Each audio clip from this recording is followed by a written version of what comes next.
Olá, bom dia. Sejam bem-vindos à nossa segunda aula de monitoria digital. Hoje nós vamos falar sobre microscopias de célula animal. Meu nome é Camila Lohane, eu sou aluna da Universidade Federal do Tocantins, no curso de Ciências Biológicas. Olá, muito bom dia. Eu sou o Lucas e eu também faço biologia.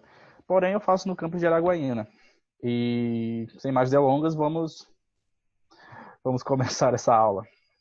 Só lembrando que o nosso curso tem por orientador a professora doutora Letícia Abad e o professor doutor Murilo Valaval. Então, como nós falamos, né, como eu já falei, nosso curso hoje é de microscopia de célula animal, onde nós vamos introduzir o que são células, explicar um pouquinho as diferenças de procarionte para eucarionte e também ver os tecidos e os comportamentos dessas células, como que elas se dispõem em cada tecido. Então, o Lucas vai começar com a gente. A gente vai falar um pouco sobre a célula, mas antes de mais nada, a gente não vai dar aquela aprofundada sobre células e, e demais assuntos mais complexos que compreendem todo esse conteúdo. O enfoque daqui vai ser microscopia. Então, no caso, se vocês sentirem falta, para quem já estudou, sentir falta de mais tecidos, mais organelas ou mais informações complexas, me desculpe, mas o foco vai ser as fotos dos microscópios, tipo assim, dos mais variados possíveis. Então, a gente começa aqui com a introdução, né, sobre célula, a subunidade mais importante dos organismos vivos. Nós, nós somos, nós temos em diversas partes do nosso corpo vários tipos de célula, cada uma com um tipo de função e morfologia. Aqui, como exemplo, nós temos células do tecido nervoso, nós temos células do tecido muscular, célula do tecido sanguíneo e tecido adiposo também, e até células sexuais, aqui como no caso o espermatozoide. Enfim, vamos para a próxima.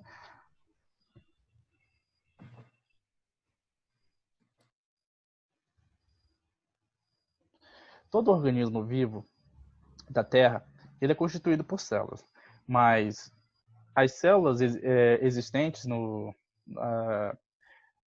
as células que compõem os organismos existentes, elas são de dois tipos. Dois tipos distintos, né? Por assim dizer. Temos a procarionte e a eucarionte. Próximo.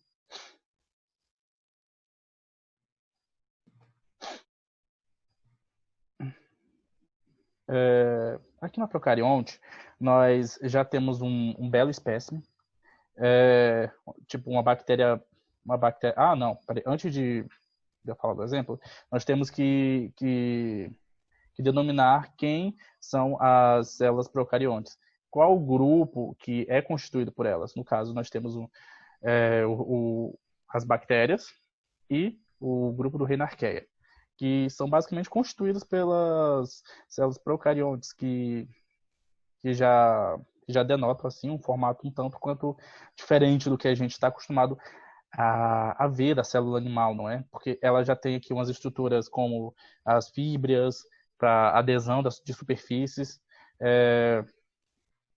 nucleóide, onde está disperso o material genético, ribossomos na produção de proteínas, membrana plasmática, parede celular, e a cápsula que envolta todo esse tipo de material. E, não menos importante, os flagelos, que auxiliam na locomoção. Ao lado desse exemplo que nós temos desenhado, nós temos uma bactéria Bacillus coagulus, é, feita de uma lâmina. Essa imagem foi feita a partir de uma lâmina com aproximadamente 0,5 micrômetros, feita a partir de um microscópio eletrônico de transmissão, o que você pode ver que a única coisa que ela tem de diferente de uma bactéria típica, ou um exemplo típico, que é uma bactéria de bastão, é a falta de flagelos. Mas não só de flagelo, né? Fibra também. Mas, enfim, o modelo mais básico de organismos procariontes é esse modelo. Não sendo o único, obviamente. Vamos para o próximo. Aqui nós já temos um exemplo mais completo, né, de célula. Completo assim, porque a gente olha o organismo procarionte, a gente vê que faltam algumas estruturas que a gente julga importante. Porque a gente olha para eucarionte e a gente vê tantas estruturas que deixam ela com um certo tipo de autonomia para conseguir recursos e energia.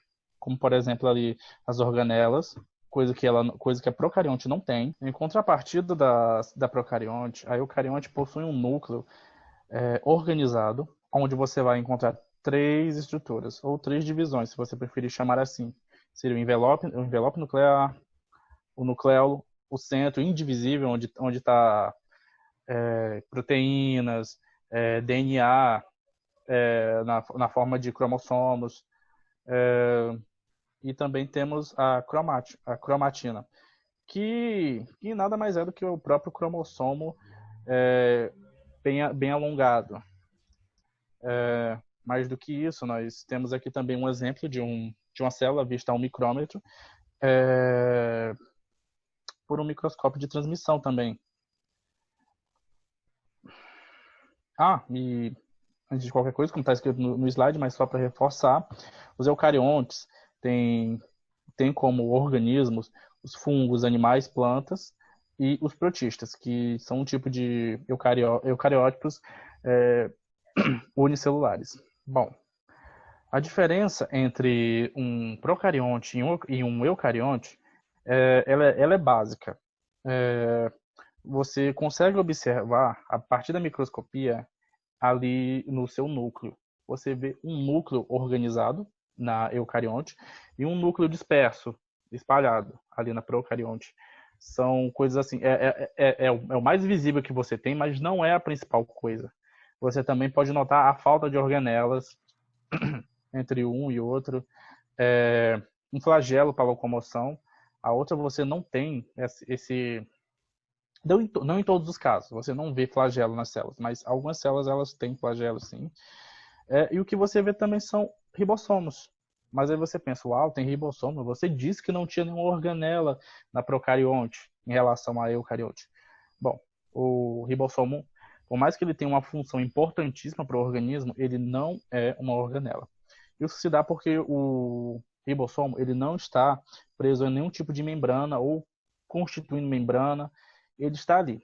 Ele é uma macromolécula, uma macromolécula que está disperso no citosol, ou você pode chamar de subunidade. Mas essas são as 3 características que você pode estar lembrando. Aqui você pode ver a célula animal em uma forma mais bem caracterizada, com mais detalhes. Você pode ver a proporção de suas organelas, pode ver como o núcleo ele é grande, como o núcleo ele tem muita propriedade. E você vê que algumas das células elas possuem flagelos, sim.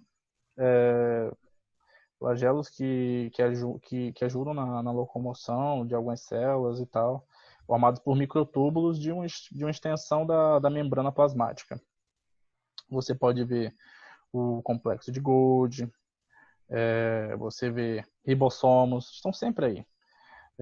Mitocôndrias, retículo endoplasmático, rugoso, e tem um liso.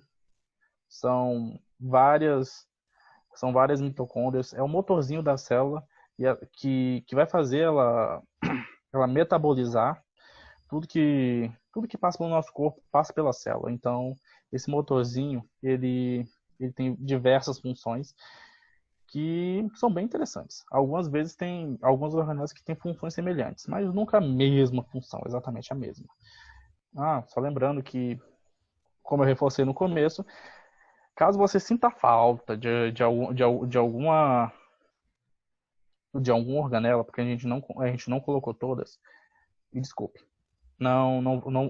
Achamos melhor aprofundar em apenas algumas fotos delas em microscopia. O foco não é a gente falar sobre as funções da célula em geral e seus organelas. Acho que podemos passar para o próximo.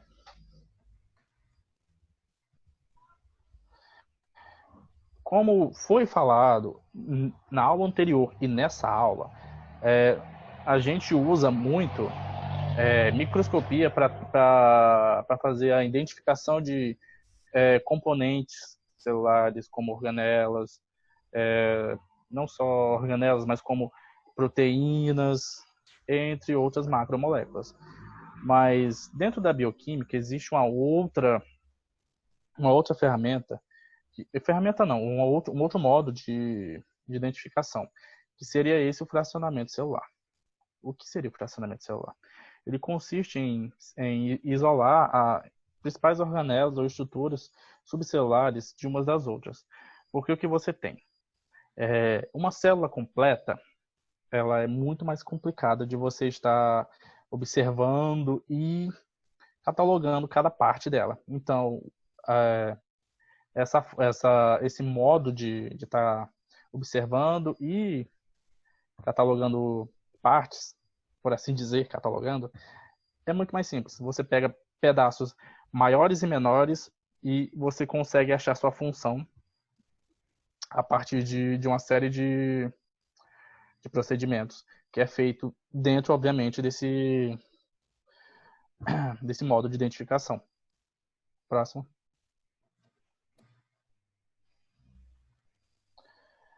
Bom, aqui nós temos uma imagem de como funciona o fracionamento.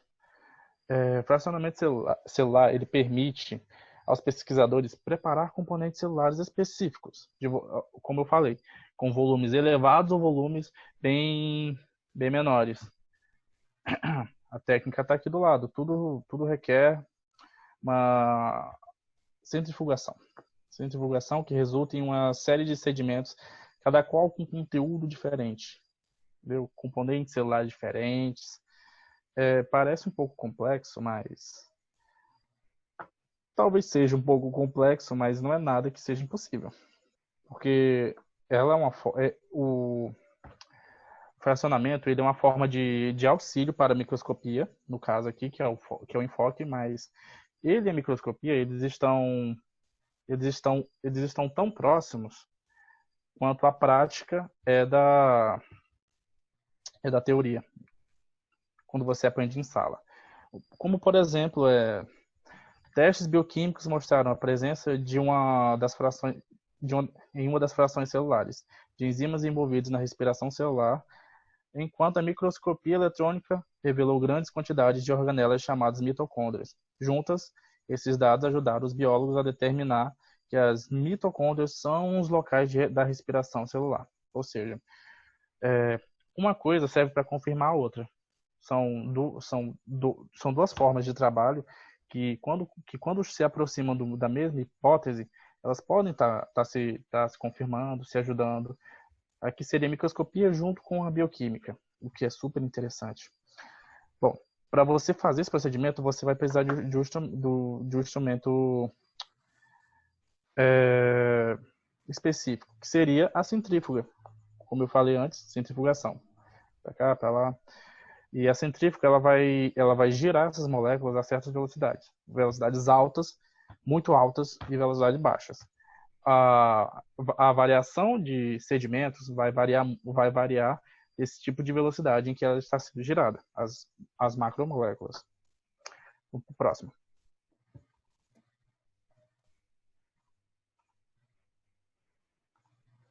Aqui nós vamos trabalhar falando um pouco sobre as organelas, que são o motorzinho da célula. Motorzinhos, né? Porque já cada uma faz uma função.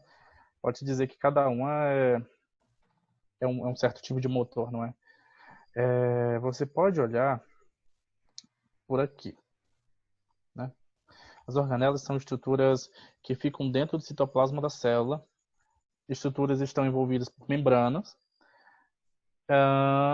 que dividem a célula em compartimentos. Enfim, mais uma vez aqui você pode ver o núcleo, o retículo endoplasmático, liso e rugoso, complexo de Golgi, mitocôndrias. E o que você mais vê são ribossomos, que estão por toda parte. Toda parte. São abundantes na célula. Tão abundantes quanto,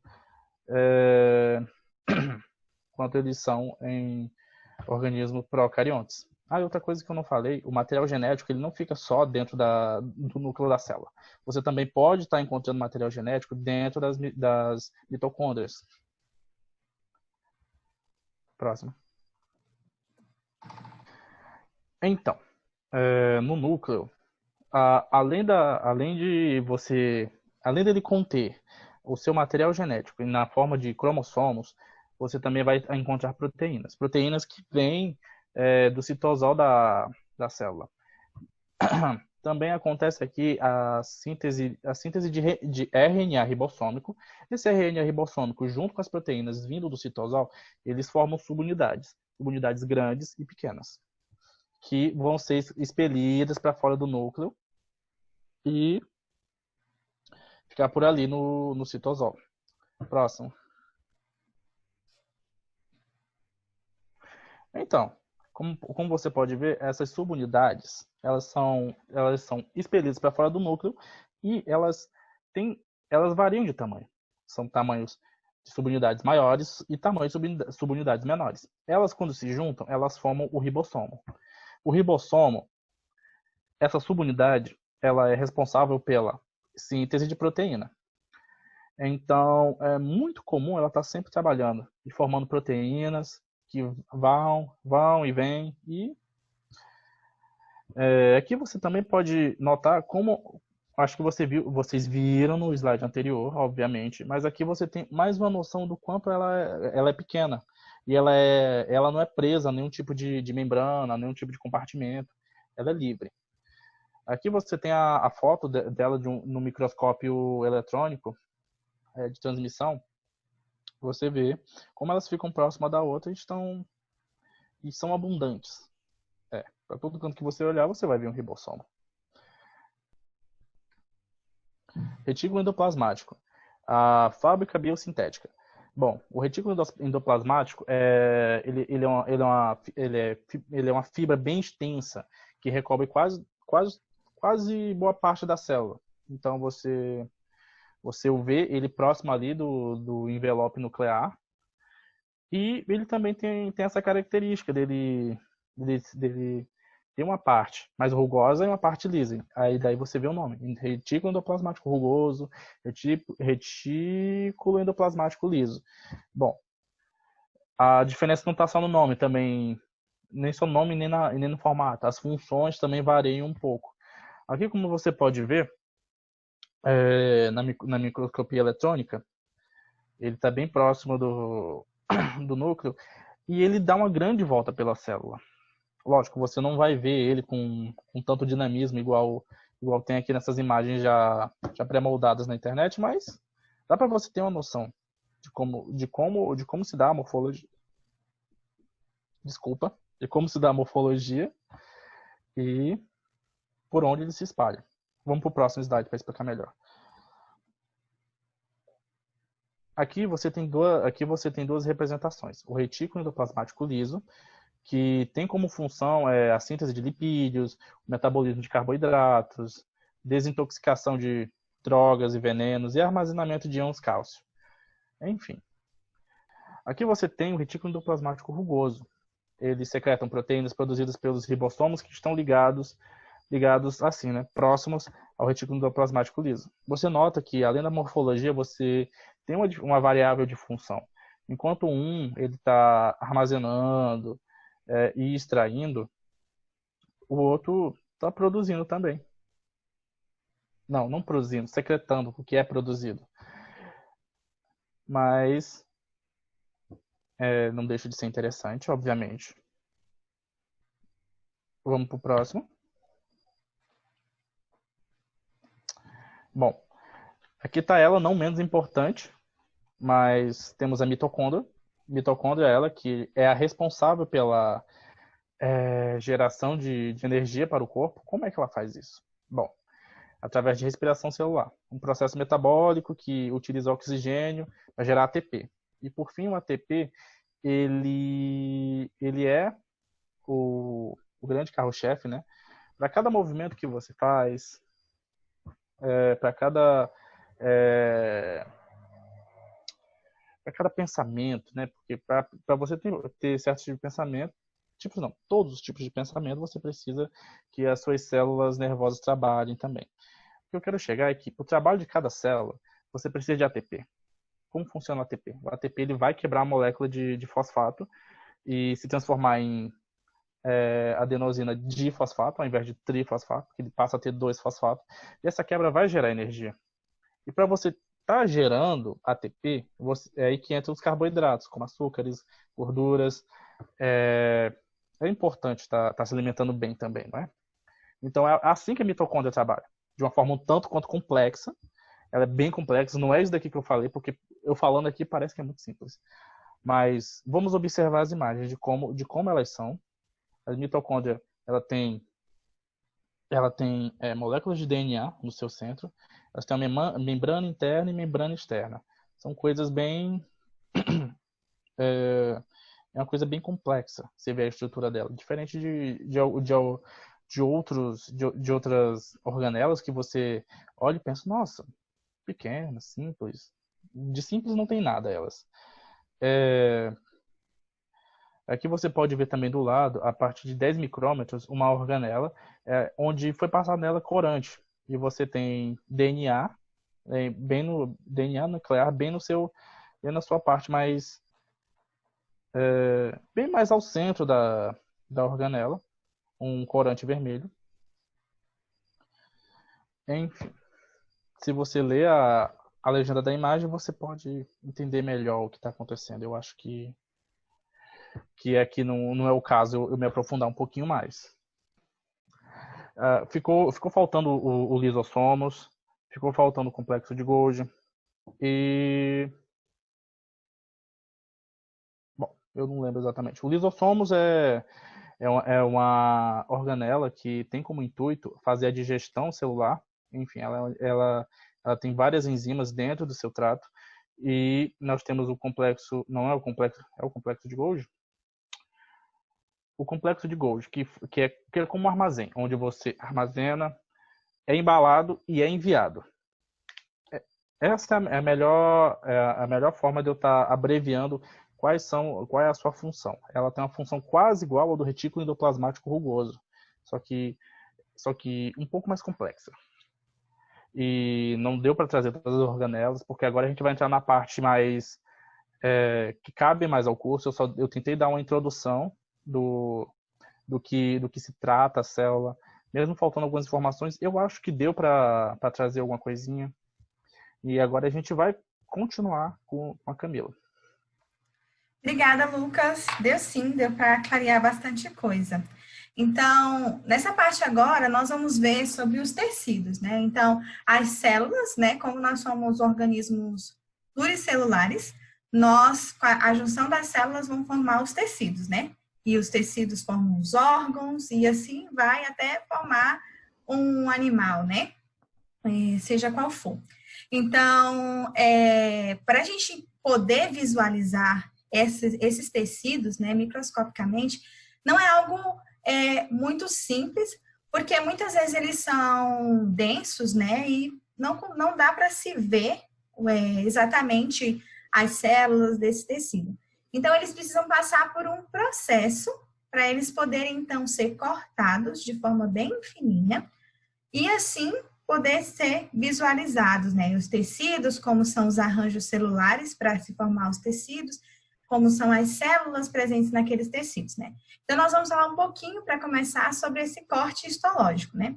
Então, o corte histológico, ele começa primeiramente com a fixação. Então, a fixação é uma maneira de evitar, né, que a célula, né, ou o tecido, ela sofra autólise, né, porque assim, quando você tira ela, vamos supor, você pega quer pegar uma parte do rim. Então, você corta, né, aquela parte do rim, mesmo ele não estando mais ali, as células ali presentes, né, e as bactérias também, elas continuam agindo, né? E aquilo pode acabar danificando, né, a estrutura que você queria ver. Então, por isso, é necessário que se faça essa fixação. Então, ela vai evitar, né, a morte das células, a degradação das células, tanto por bactéria ou por ela mesma, né? E também vai ser uma forma de endurecer e preservar as estruturas ali presentes. Essa fixação, ela pode ser feita de duas formas. Eu vou falar primeiro a física e depois eu vou falar a química. Então, a física, você faz ela por meio de um congelamento rápido. Você colhe a amostra que você quer, geralmente é muito usado em hospitais, porque eles colhem a amostra que eles querem e aí eles congelam rapidamente e logo fazem a análise. Ela precisa ser feita a análise de maneira rápida, porque nela não se tem a paralisação das ações bacterianas e das ações das células, né? Então, tem que ser colhida e logo vista, porque, como fala, né, ela é uma ação física, não tem nenhum componente químico que vai parar essas ações. E ela também é boa porque você, assim, pode olhar, pode observar a célula, né, e as suas estruturas também químicas, proteínas e tal, do jeito que elas estão dispostas lá, tipo da forma natural, né? E por isso que elas são importantes.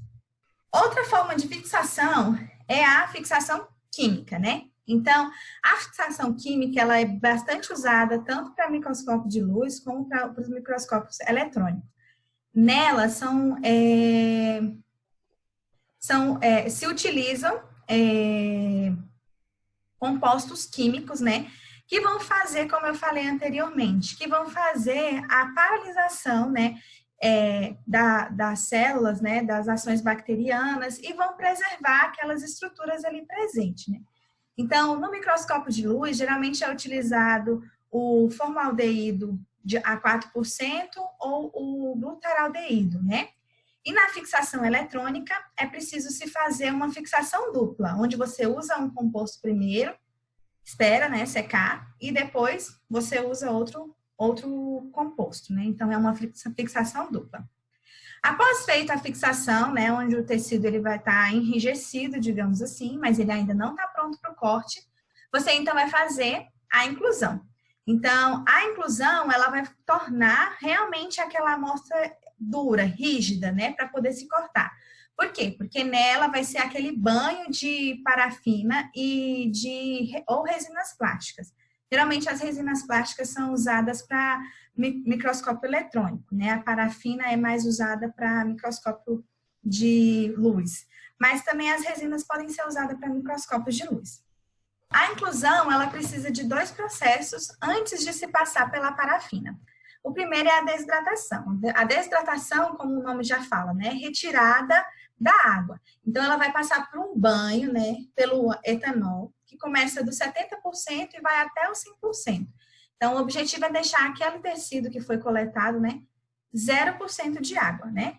E depois ele passa por um clareamento, né? Que esse clareamento, ele é feito por esses 2 compostos químicos, o xilol e o toluol, né?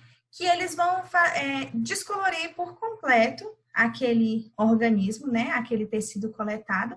E, por fim, poder se passar na parafina ou na resina plástica, né?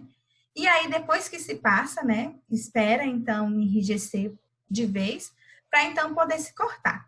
O corte, ele é feito nesse aparelhinho que está aqui do lado, que é o micrômetro, onde vão se fazer cortes de 1 a 10 micrômetros.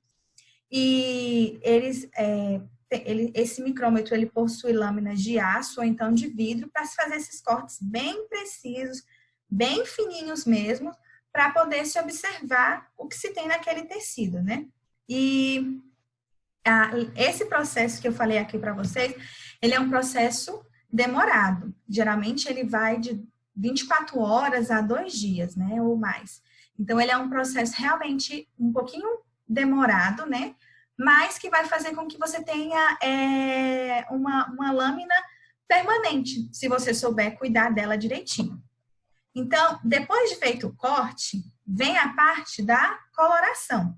Então, como foi falado lá anteriormente, né, os tecidos vão ser descoloridos, né? E aí vai vir a parte onde você vai colocar o corante para você poder identificar a estrutura que você quer.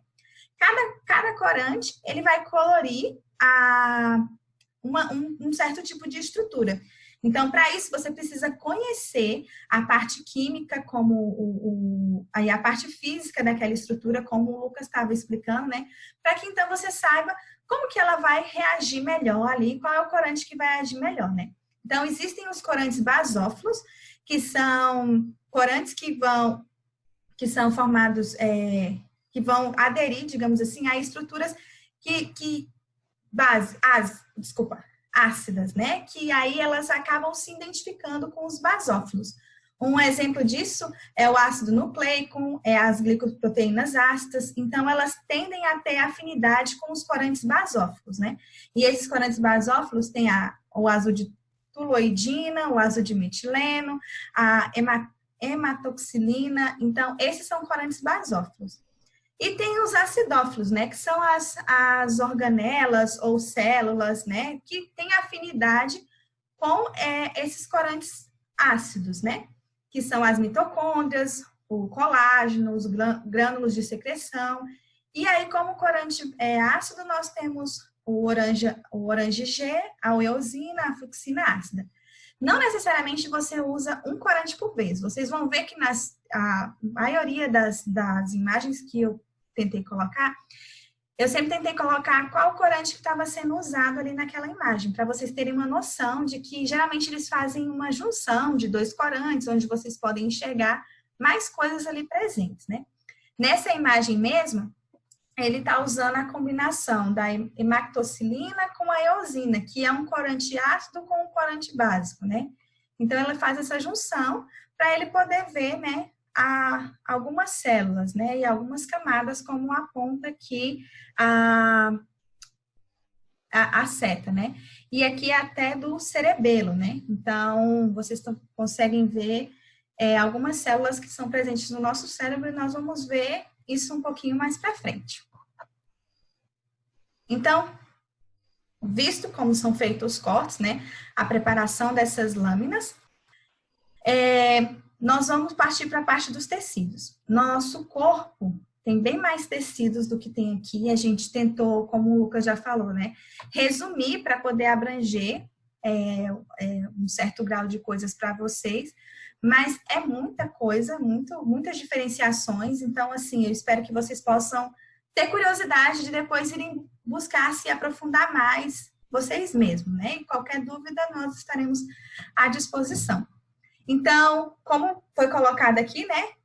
Nós temos 7 tecidos epiteliais, nós vamos abordar, na verdade, 7 tecidos animais e as suas células, né? As disposições das células nesses tecidos. Então, tá bom. Então, o primeiro tecido que nós vamos abordar é o tecido epitelial.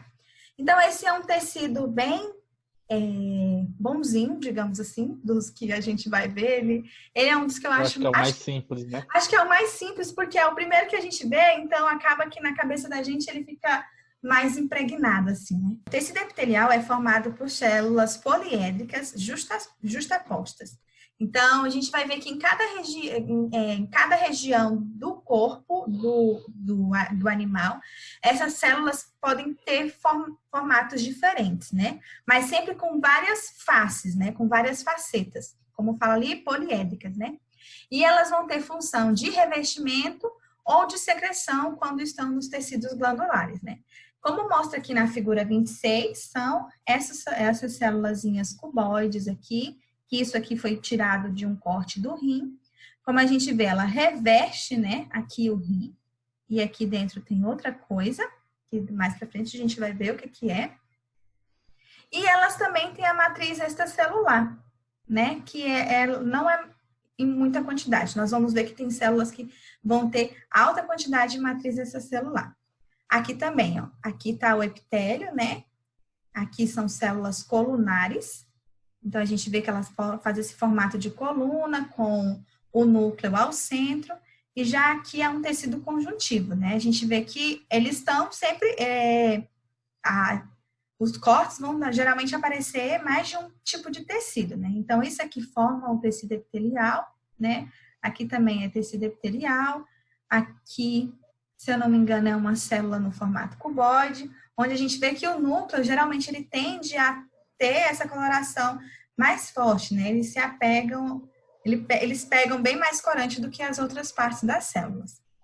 O tecido epitelial ciliado. Nós vamos ver que alguns tecidos epiteliais, eles têm algumas apêndices, né? Igual esse daqui, eles têm os cílios. E aí, a gente já vê aqui outro formato de célula. Essa célula aqui, ela é chamada de pseudoestratificada.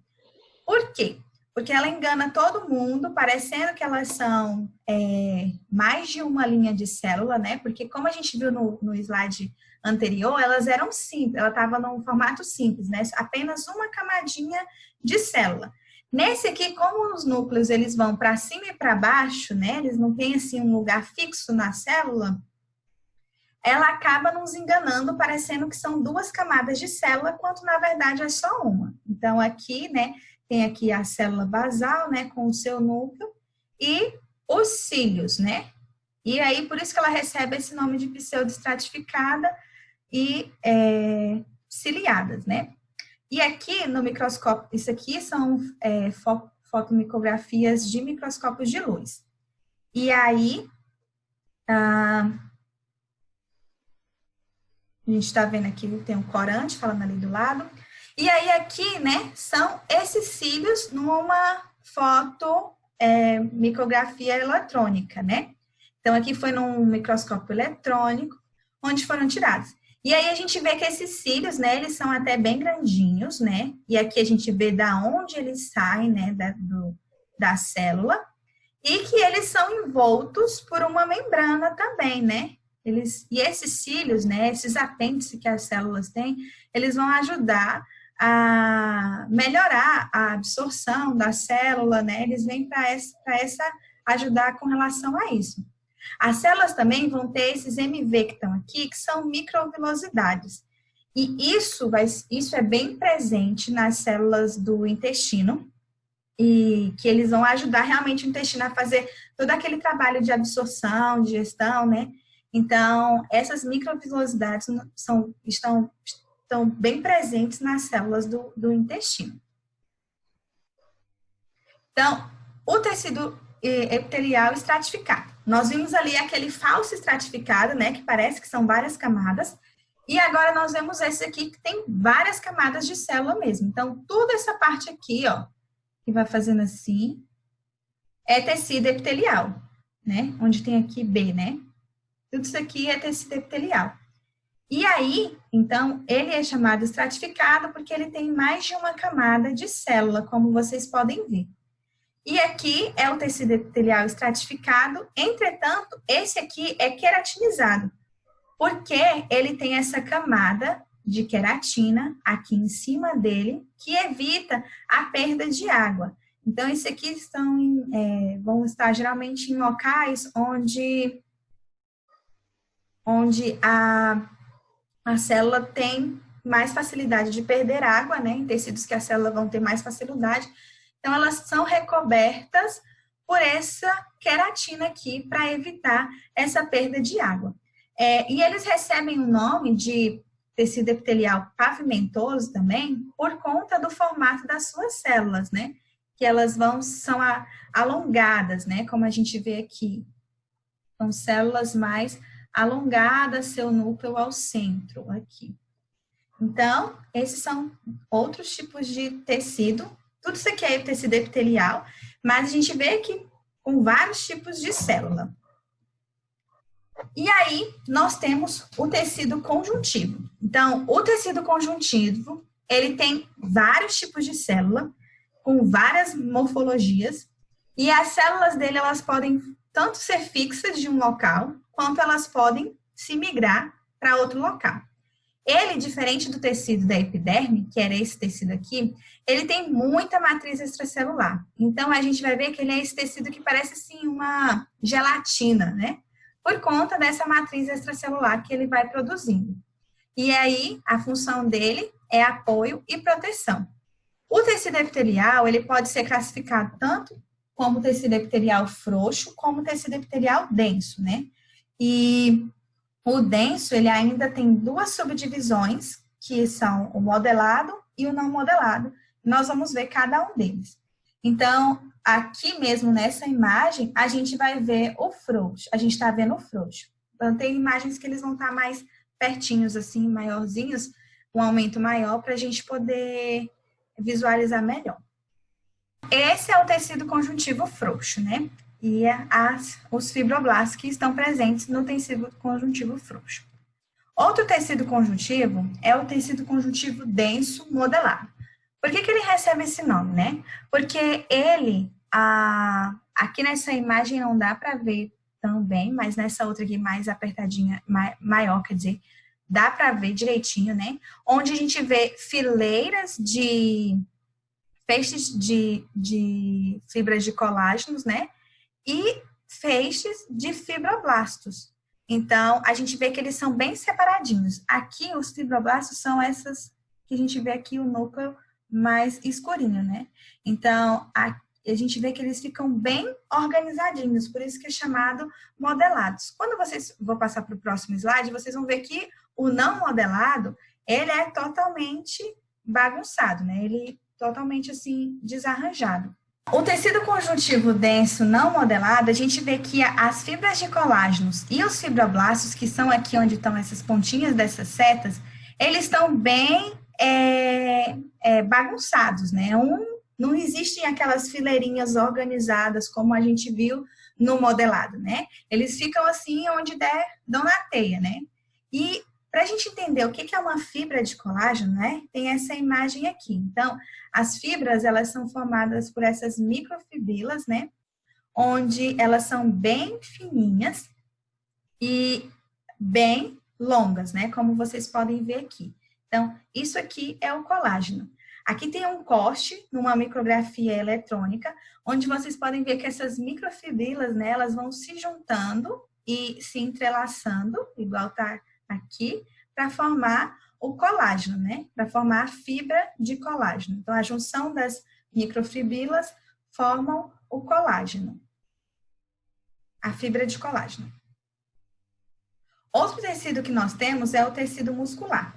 O tecido muscular, ele também é dividido em 3 tipos de tecido. O esquelético, o cardíaco e o liso.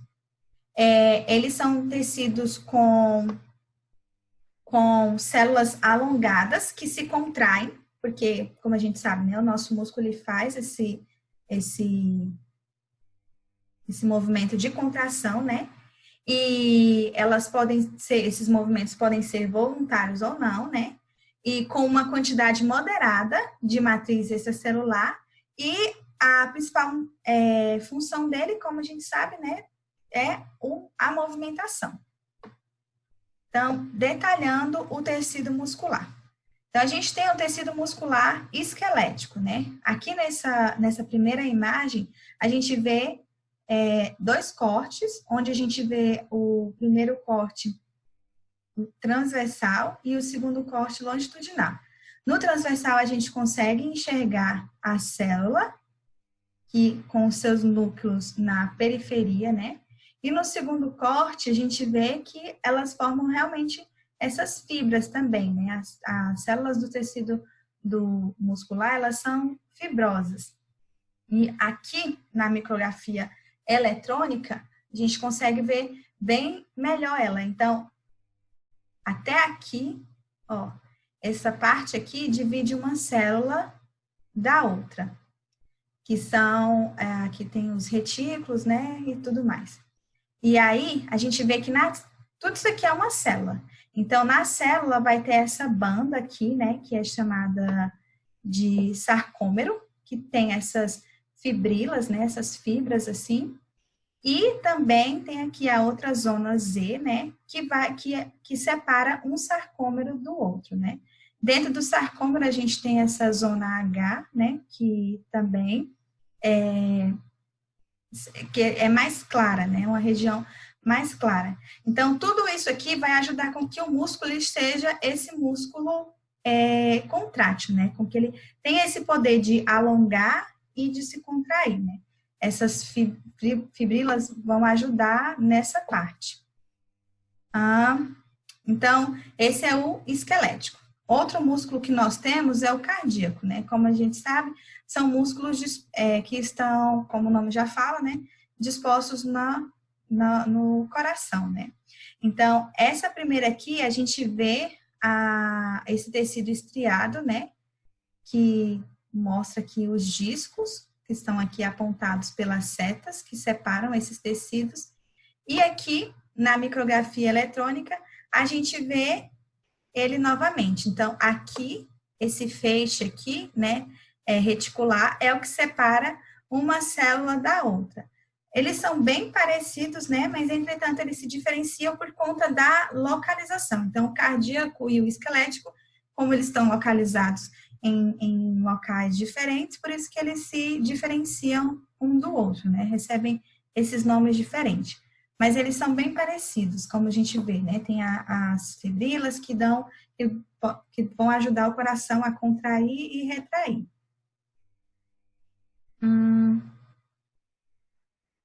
Aqui tem mitocôndria, né? Presente na célula, que dá para ver por meio dessa micrografia. E eu acho que é isso, do tecido cardíaco. O outro tecido é o tecido muscular liso.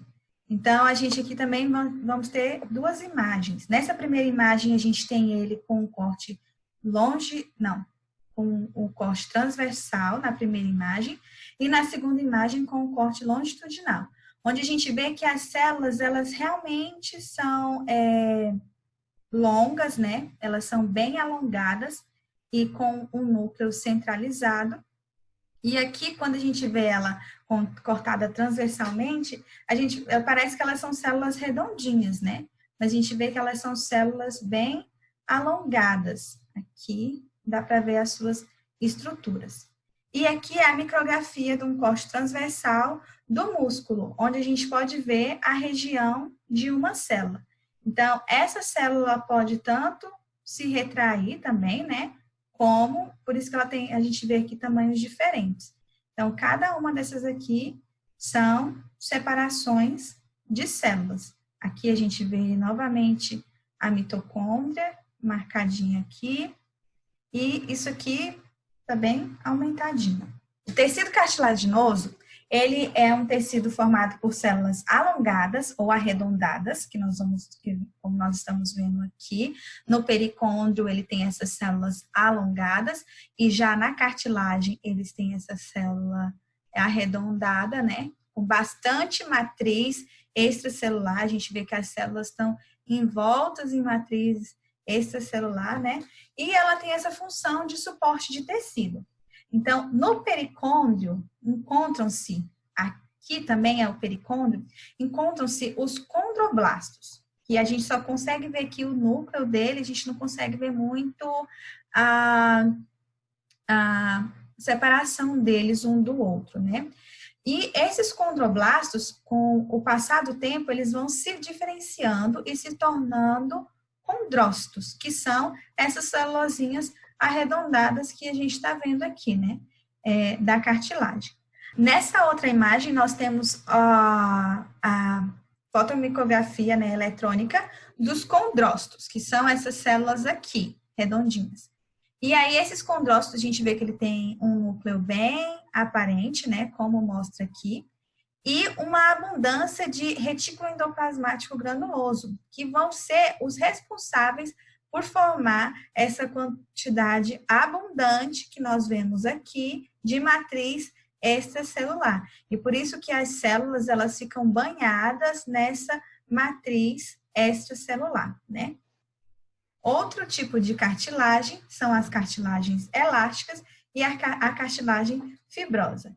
Então, na cartilagem elástica, nós vamos ter as fibras elásticas, que são um tipo de célula, né? Essas fibras bem alongadas.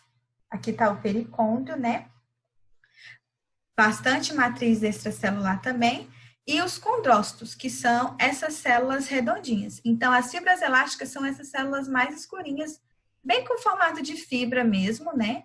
E os condrócitos são essas células mais arredondadinhas com um núcleo bem visível. Já aqui no outro, né, nós temos a cartilagem fibrosa, onde nós vemos os condrócitos, né, eles separados das fibras de colágenos. Então, aqui nós temos as fibras de colágenos, né, essa parte aqui, colorida mais denso, e aqui são os condrócitos. As células do tecido ósseo, né, como que elas são dispostas. Então, a primeira célula do tecido ósseo que nós vamos falar são os osteócitos, né? Então, os osteócitos, aqui nessa imagem dá para ver melhor, né? Elas estão situadas dentro da matriz óssea, que é essa parte branca aqui, azulada, né? Que são a matriz óssea. E eles têm essas ramificações que é para eles poderem se comunicar, uma célula com a outra, né? Então, ela tem essa ramificação para poder existir a comunicação de uma célula com a outra, porque como a gente vê, elas ficam bem dispersas na matriz extracelular.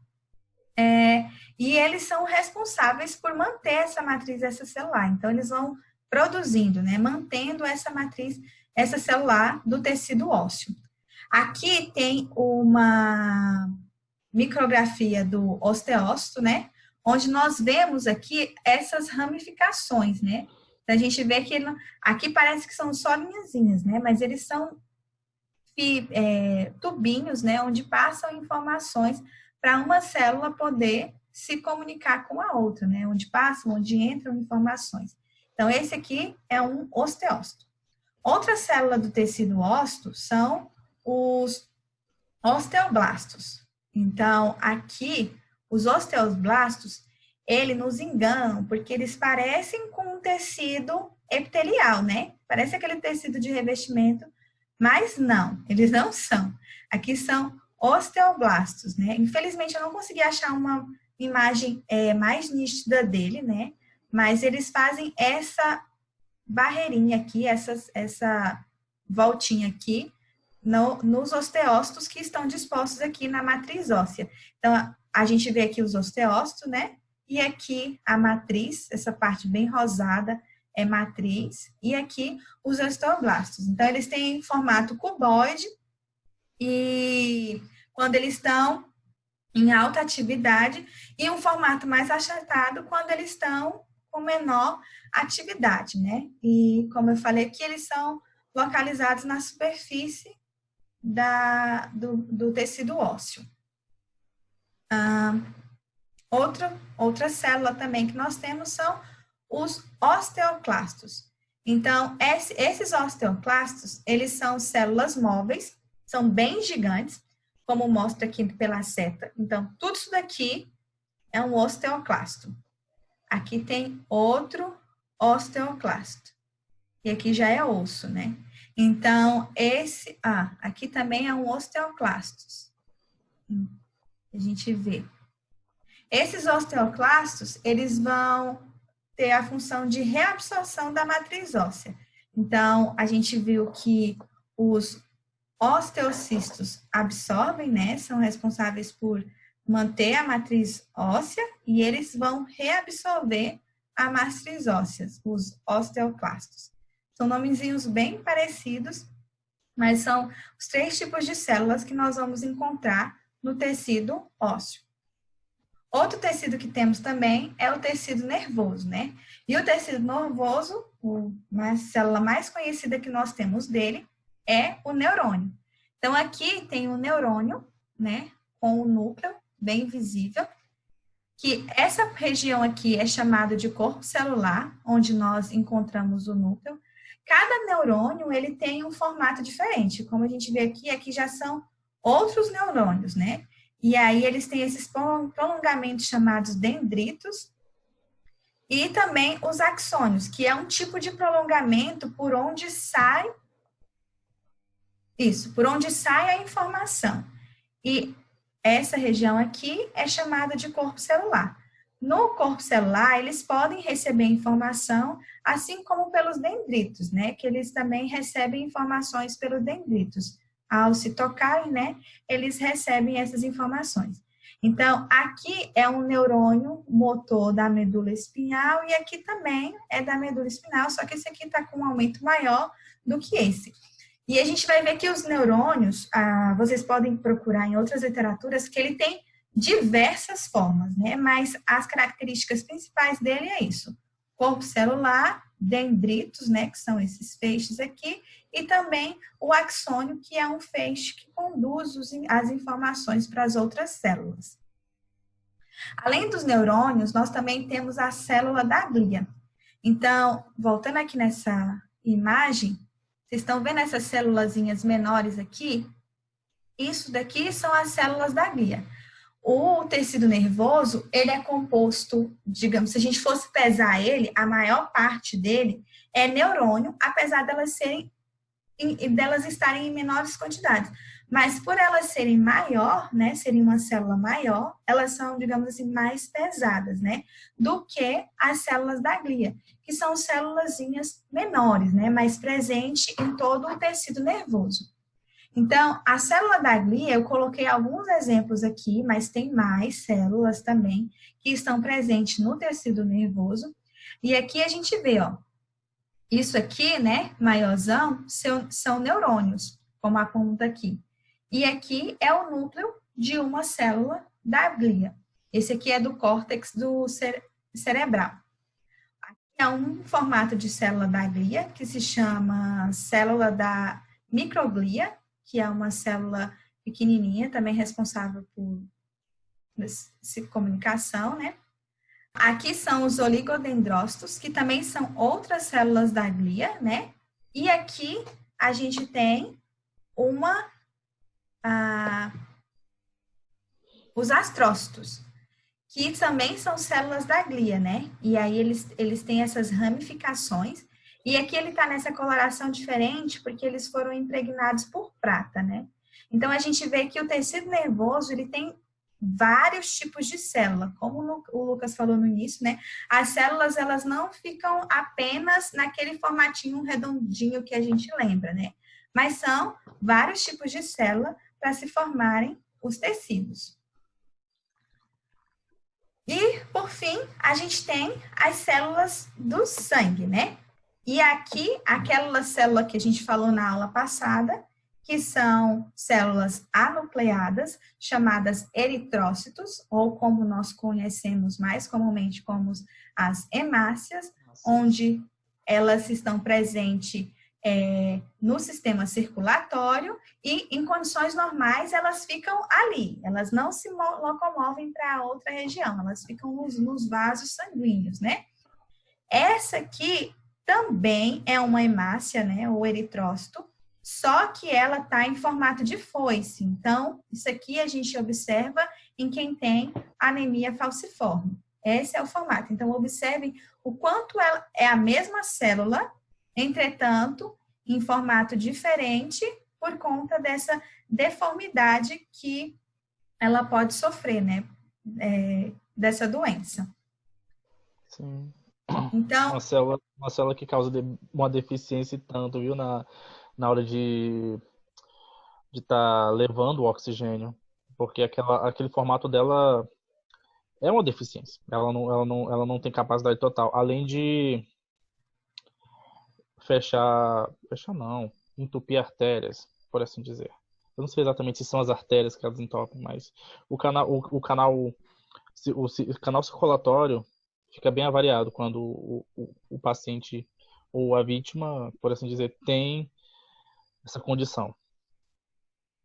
Obrigada, Lucas, por acrescentar. Eu me intrometendo na aula da professora. Não, sem problema. Eu adoro comentários. Então, outra célula do sangue são os leucócitos, né? E os leucócitos, eles vão ter formatos esféricos, com a função de proteção, e aí, diferente das hemácias, né, dos eritrócitos, eles vão sair dos vasos sanguíneos, do tecido nervoso, eles vão para lugares onde eles encontram alguma inflamação, alguma deformidade, porque eles agem nessa proteção, né, contra infecções, né?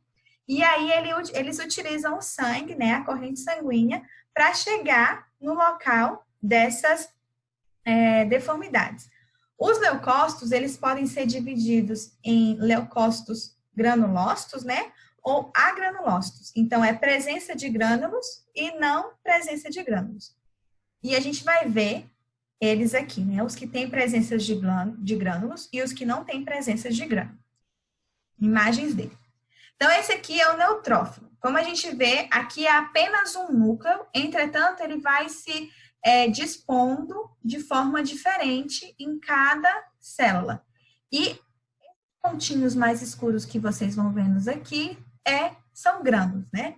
Então, os leucócitos granulócitos, eles têm os núcleos de formato irregular e com grânulos, né, específicos. Então, aqui, como eu falei, são os neutrófilos.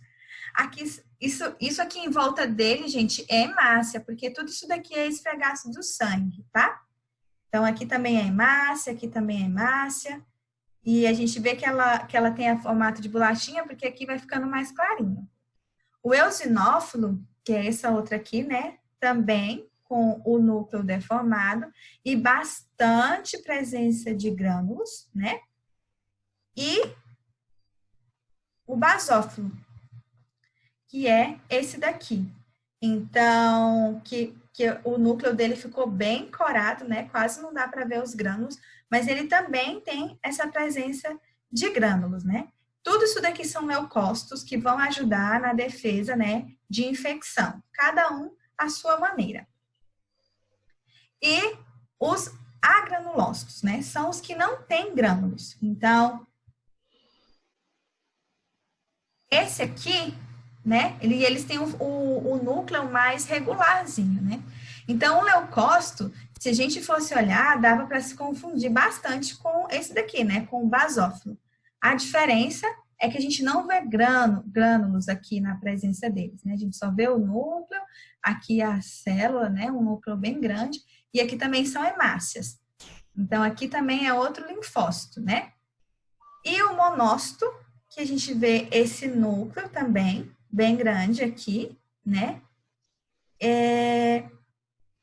Dentro da célula. E aqui também são hemácias. Então, nos agranulócitos, né, que não tem presença de glândulas, a gente tem o linfócito e os monócitos.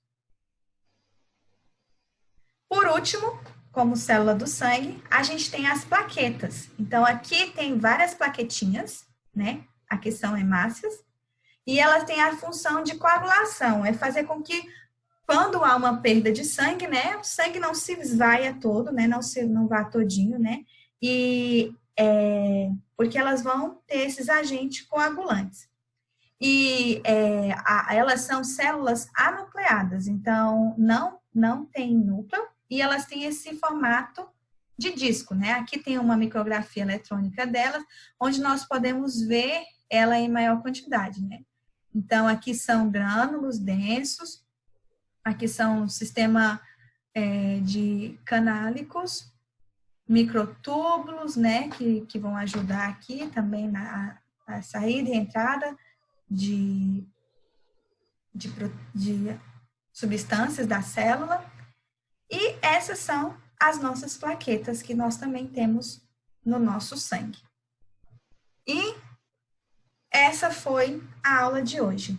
Nós agradecemos imensamente a paciência de vocês, agradecemos por vocês estarem conosco hoje, que vocês possam ter saído sabendo um pouquinho mais. É claro que foi uma parte bem superficial, a gente tentou mostrar para vocês como elas se dispõem nos tecidos, né, as células, os tecidos, como eles se dispõem microscopicamente, e que possa ser uma base para que quando vocês forem estudar, vocês tenham essa base na vida de vocês já.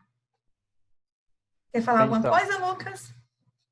Sim, como a Camila falou, isso aqui não é o todo do conteúdo, isso aqui é o recorte do recorte, então vocês podem estar, caso o interesse, ou se não se interessarem, o que é um problema, porque vocês estão num curso de biologia, enfim, vocês vão ter que estar indo atrás de bibliografia.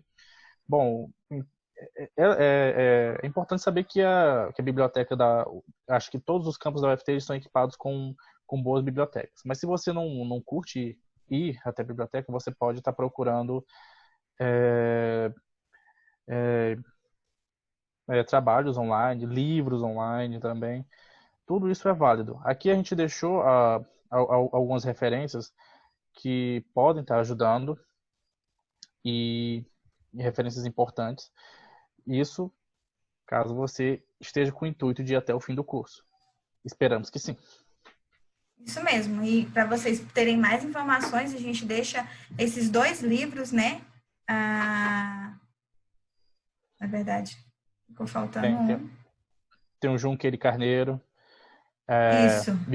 Biologia de Campbell. São 2 livros importantíssimos para um recorte de biologia, principalmente de citologia e histologia. Então, a gente deixa São esses livros 2 livros completos. para vocês poderem se basear. E agradecemos e esperamos vocês na próxima aula. Até mais! Bye.